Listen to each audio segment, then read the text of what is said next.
Good evening, everyone. More than 8,000 Mississippians are still without power tonight after last week's brutal winter storms. Now comes the real sucker punch from Mother Nature: higher utility bills. WCBI's Stephen Pimpo talks to state officials today about what they're doing to try and reduce those costs, and joins us now live in the studio with the story. Stephen?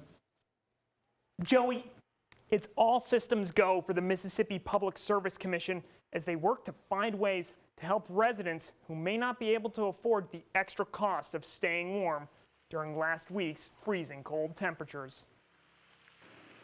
This is unprecedented. We have a pandemic going on and a winter storm that was some of the coldest temperatures we've seen in a long, long time. As residents across Mississippi finish thawing out after a week of ice and snow, the price of staying warm will almost certainly be a steep increase in their next power and gas bills. Mississippians could not turn their heating off last week and hope to just survive through it. And so usage is going to be up. With temperatures in the Golden Triangle dropping into the single digits, plenty of households were cranking their thermostats all the way up.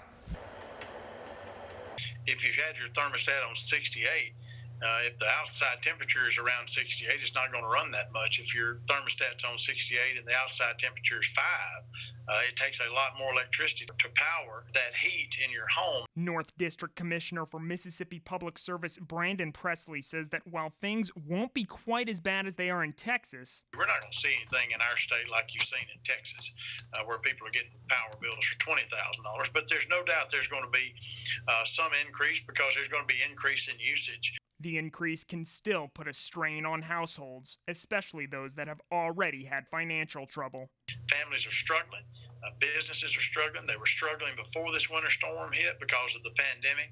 They're struggling now. Presley says the Public Service Commission is looking for any and every solution, like the Low-Income Home Energy Assistance Program and the internal donation programs run by electric cooperatives and many for-profit companies. Presley says they will also be comparing the costs of this storm versus a typical February weather event to find ways to spread out the increased cost to soften the blow for Mississippians. How do we spread that out over a little bit longer period of time so that maybe rather than seeing a $25 increase on their bill, they see a $10 increase or a $5 increase, and you see that for a few months until that's taken care of. Presley says that they are still very early in this process, but told me he was meeting with natural gas companies after our interview.